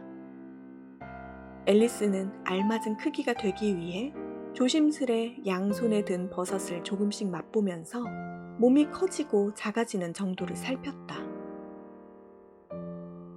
앨리스가 원래 키가 되기까지는 오랜 시간이 걸렸다. 거의 원래 키로 돌아왔을 무렵 앨리스는 늘 했던 대로 스스로에게 말을 하기 시작했다. 이제야 계획했던 일 절반이 되었네. 이 변화들은 참 신기해. 매 순간마다 내가 어떻게 될지 생각지도 못하겠어. 하지만 나는 알맞은 크기가 되어서 아름다운 정원으로 가야지. 거기선 어떻게 될지 궁금한데? 앨리스는 이렇게 말하며 걷다가 탁 트인 곳에 이르렀다. 거기엔 4피트 높이의 집이 한 채 있었다. 앨리스는 여기엔 누가 살까? 이런 크기로 갔다간 웃음거리가 될지도 몰라. 하고 말하며 양손의 버섯을 조금씩 먹어 키가 9인치가 되도록 맞추었다. 제6장 돼지와 후추. 앨리스가 다음엔 무얼 할지 생각하고 있는데 숲에서 제복을 입은 하인이 달려나와 앨리스는 제복을 입었으니까 하인이라고 생각했지만 얼굴만 보면 영락없는 물고기였다. 주먹으로 문을 세차게 두드렸다. 그러자 둥근 머리에 커다란 눈을 가진 개구리 얼굴을 한 하인이 문 밖으로 나왔다. 두 하인은 모두 양털로 만든 곱슬머리 가발을 쓰고 있었다. 앨리스는 이게 도대체 무슨 일인지 몹시 궁금하여 둘의 이야기를 듣기 위해 숲 밖으로 나왔다. 물고기 하인은 자기 몸만큼이나 큰 편지를 가지고 와서 한 손으로 건네며 근엄한 목소리로 말했다. 공작 부인께 여왕 폐하께서 크로켓 경기에 참여하라는 정갈이오. 개구리 하인 역시 근엄한 목소리로 물고기 하인의 말을 받아 말하였다. 여왕 폐하께서 공작 부인이 크로켓 경기에 참여하라는 정갈이오. 그리고 둘은 깊숙이 허리를 숙여 인사하였고 곱슬머리 가발이 서로 얽히고 말았다. 앨리스는 자기의 목소리가 둘에게 들리지 않도록 숲속으로 뛰어들어가 깔깔거리며 웃었다. 그리고는 다시 돌아가 살펴보니 물고기 하인은 이미 가고 없었고 개구리 하인은 문 밖에서 물끄러미 하늘만 바라보며 앉아 있었다. 앨리스는 슬그머니 다가가 문을 두드렸다. 하인은 문을 두드려도 소용없어. 두 가지 이유가 있지. 첫째는 내가 너 있는 쪽에 같이 있기 때문이고 둘째는 안쪽이 몹시 시끄러워서 문 두드리는 소리를 듣지 못하기 때문이지 하고 말했다. 확실히 안쪽은 몹시 소란스러웠는데 우는 소리와 재채기 소리가 시끄럽게 들리는 가운데 간간이 접시며 주전자가 깨지는 소리가 들려왔다. 그러면 어떻게 하면 들어갈 수 있지? 문을 두드리는 것도 그럴듯한데 하고 하인은 앨리스를 쳐다보지도 않고 말하였다. 우리가 문을 사이에 두고 있다면 알다시피 반대로 네가 안쪽에서 문을 두드리면 내가 문을 열고 널 밖으로 내보낼 수 있겠지. 하인은 이렇게 말하는 동안에도 하늘만 바라볼 뿐이었다. 앨리스는 하인이 몹시 무례하다고 생각하며 혼잣말을 하였다. 앨리스는 하지만 하인이 그렇게 해줄 것 같지는 않은걸. 하지만 어쨌든 대답은 하네. 라고 말하다가 큰 소리로 어떻게 들어가지? 하고 같은 질문을 되풀이하였다. 개구리 하인은 난 여기 앉아 있어야 돼. 내일까지.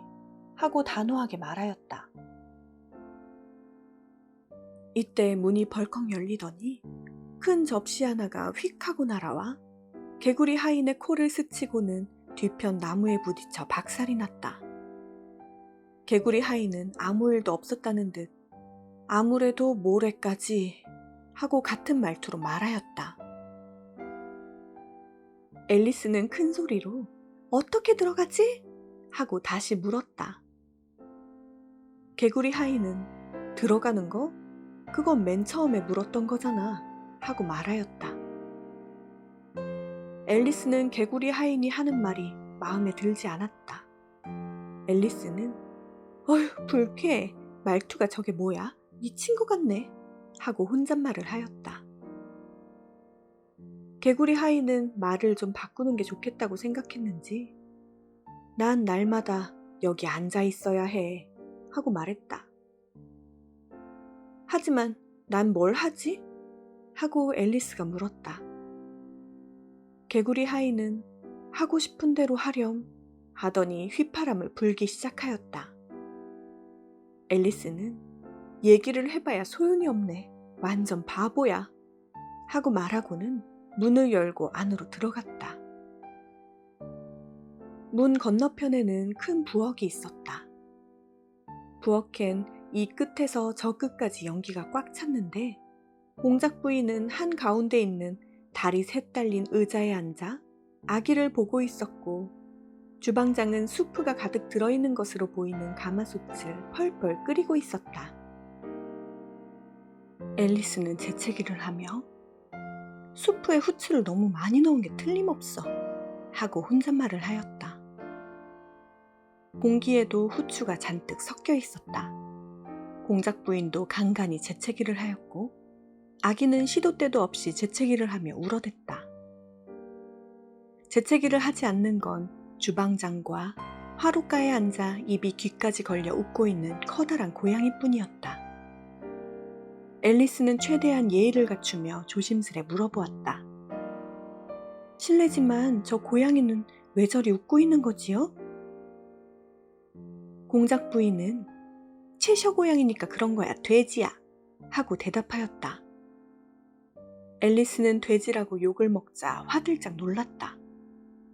하지만 다시 보니 앨리스에게 돼지라고 한 게 아니라 아기에게 한 것이었다.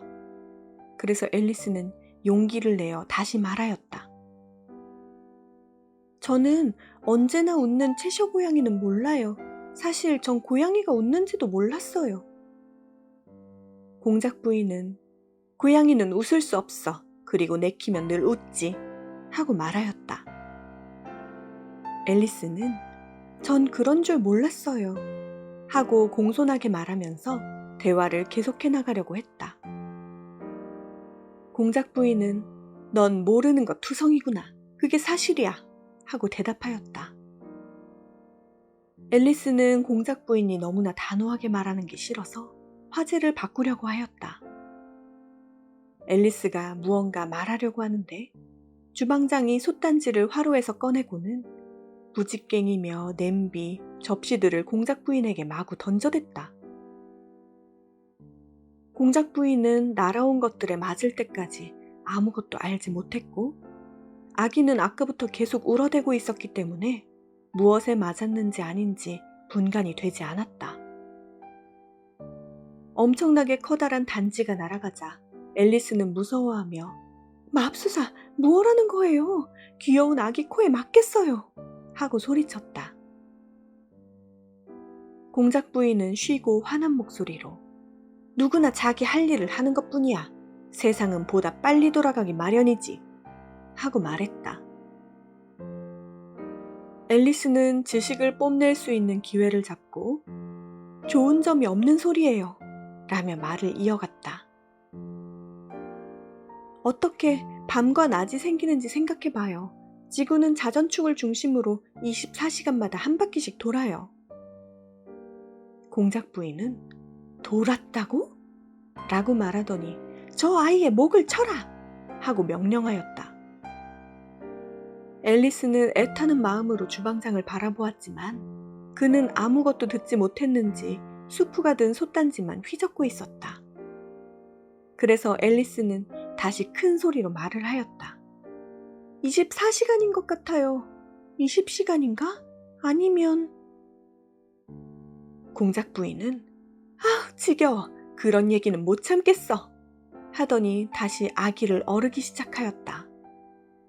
공작 부인은 우스운 자장가를 부르며 한 연이 끝날 때마다 거칠게 아기를 흔들었다.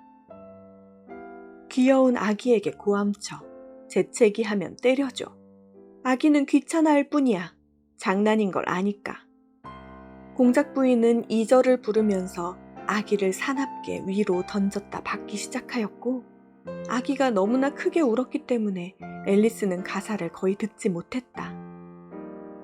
몇 번이나 말했지만 아기가 재채기 하려면 때리지. 즐기라고 하는 거야. 후추 줄까 아가야? 공작 부인은 아기 보는 게 좋다면 이제 네가 돌보렴 하고 말하며 아기를 앨리스에게 던졌다. 그러고는 난 여왕님 크로켓 경기나 가야겠다 라고 말하며 나가버렸다. 주방장이 공작 부인에게 프라이팬을 던졌지만 맞추지는 못했다. 앨리스는 아기를 간신히 받아내고는 팔다리를 살펴보았다. 아기는 정말 묘하게 생겼는데 앨리스는 불가사리같이 생겼네 하고 생각했다. 아기는 불쌍하게도 증기기관처럼 숨을 들이마셨다 내쉬었다 했기 때문에 앨리스는 얼마 동안 아기를 안고만 있었다. 잠시 뒤 앨리스는 아기를 제대로 얼르려고 하였다. 매듭진 끈이 아기 오른쪽 귓가부터 왼쪽 발까지 칭칭 감겨 있어서 앨리스는 그것부터 풀었다. 앨리스는 아기를 밖으로 데리고 나온 뒤 데리고 다닐 수는 없을 텐데 놔두면 하루 이틀 안 돼서 죽겠지? 하고 생각했다. 앨리스는 생각한 것의 끄트머리를 입 밖으로 말했는데 아기가 꿀꿀 하고 대답하였다. 앨리스는 꿀꿀거리는 건 너를 소개하는 좋은 방법은 아니잖아 하고 말했다. 아기는 다시 꿀꿀거렸다. 앨리스는 무슨 일이 생긴 건지 걱정스러워하며 아기 얼굴을 바라보았다. 아기라고 하기엔 코는 뒤로 완전히 제쳐져 있었고 눈은 너무 작았다. 앨리스는 하지만 그냥 우는 소리였을 거야 하고 생각하며 아기 눈가에 눈물이 있는지 살폈다. 하지만 눈물은 한 방울도 없었다. 앨리스는 돼지가 돼버린 거니? 맙소사, 이제 내가 널 데리고 있을 이유가 없구나 하고 말했다. 돼지는 우는 건지 꿀꿀거리는 건지 분간이 되지 않는 소리를 내다가 잠잠해졌다. 앨리스가 내가 집에 돼지를 가지고 가서 뭘 하지? 하고 생각하는데 다시 돼지가 사납게 꿀꿀거렸다. 앨리스가 다시 한번 얼굴을 살펴보니 이젠 영락없는 돼지였고 앨리스는 더 이상 돼지를 돌보지는 않기로 했다. 그래서 앨리스는 돼지를 땅에 내려놓고는 숲속으로 보냈다. 저 돼지가 자라면 정말 무섭고 못생긴 자식들을 낳겠지? 하지만 그 중엔 잘생긴 돼지도 한 마리는 있을 거야. 라고 생각하면서 앨리스는 알고 있는 아이들 가운데 돼지처럼 생긴 애들을 떠올리다가 그 중에 하나만 변하는 방법을 안다면 하고 말하면서 주위를 살폈다. 조금 떨어진 나무 위에 채셔 고양이가 앉아 있었다. 고양이는 앨리스를 바라보며 웃기만 하였다. 앨리스는 고양이가 발톱도 날카롭고 이빨도 많았지만 왠지 착해 보였기 때문에 잘 대해주고 싶었다. 앨리스는 고양이 이름을 몰랐기 때문에 조심스럽게 채셔 야옹아 하고 불러보았다. 고양이는 조금 더 크게 웃기만 하였다. 앨리스는 이런 조금 머네 라고 생각하며 고양이에게 다가가 물었다. 여기서 나가는 길을 알려주지 않을래? 네가 어디로 가고 싶은지에 달렸지. 어디든 하고 앨리스가 말하자 고양이는 그럼 어느 방향으로 가든 상관없잖아 하고 대답했다. 앨리스는 멀리 떨어진 곳으로 갔으면 좋겠어 하고 덧붙였다. 고양이는 그거야 갈 수 있을 만큼 멀리 걸으면 되는걸? 하고 대답했다. 앨리스는 부정할 수가 없어서 다른 질문을 하였다. 여긴 어떤 사람들이 살지? 고양이는 오른발을 긁으며 말했다. 그쪽엔 모자장수가 살아. 저쪽엔 3월 고양이가 살고. 어디든 찾아가면 좋지. 모두 미쳤으니까. 하지만 난 미친 사람들 있는 곳은 가기 싫은데? 소용없어. 여긴 모두 미쳤으니까. 너도 미쳤고 나도 미쳤지. 내가 미쳤는지 어떻게 아는데? 틀림없어. 미치지 않았으면 여기 없었을 테니까. 앨리스는 고양이의 말이 올바른 증명은 아니라고 생각했지만 다른 질문을 하였다. 네가 미친 건 어떻게 아는데? 처음부터 개들은 안 미쳤지. 인정하지? 그럴 수도 있겠네. 그렇지. 개들은 으르렁거릴 땐 화가 난 거고 꼬리를 흔들면 기쁜 거잖아. 하지만 난 기쁠 때 으르렁거리고 화가 났을 때 꼬리를 흔들지. 그러니까 난 미친 거야. 난 그걸 갸르릉거린다고 해. 으르렁이 아니라. 네가 뭐라고 부르든.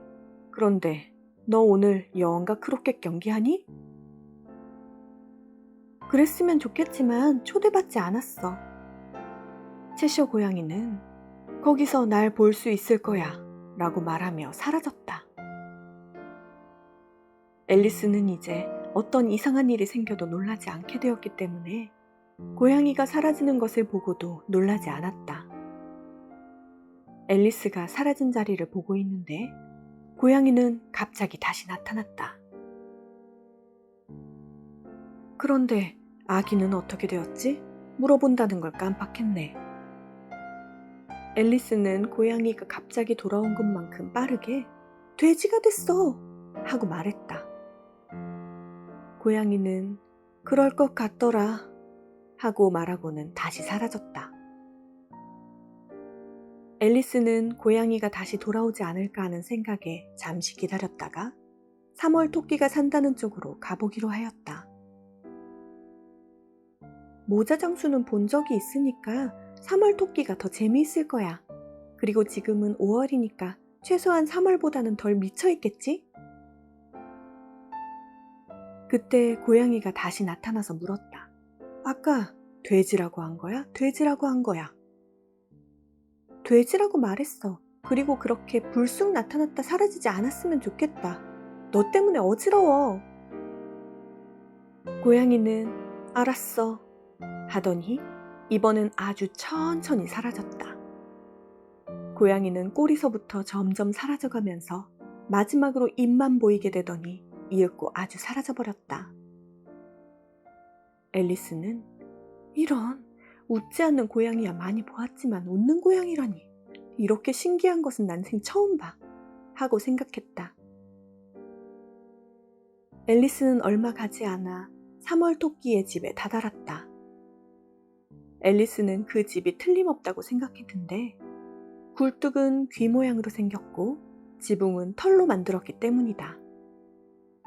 집이 무척 커 보여서 앨리스는 왼손에 든 버섯을 조금 뜯어먹어 키를 2피트로 키웠다. 앨리스는 조심조심 다가가며 스스로에게 말했다. 아주 난리가 날 정도로 미쳐있진 않을까? 그냥 모자 장수네 집으로 가는 게 좋을 것도 같은데.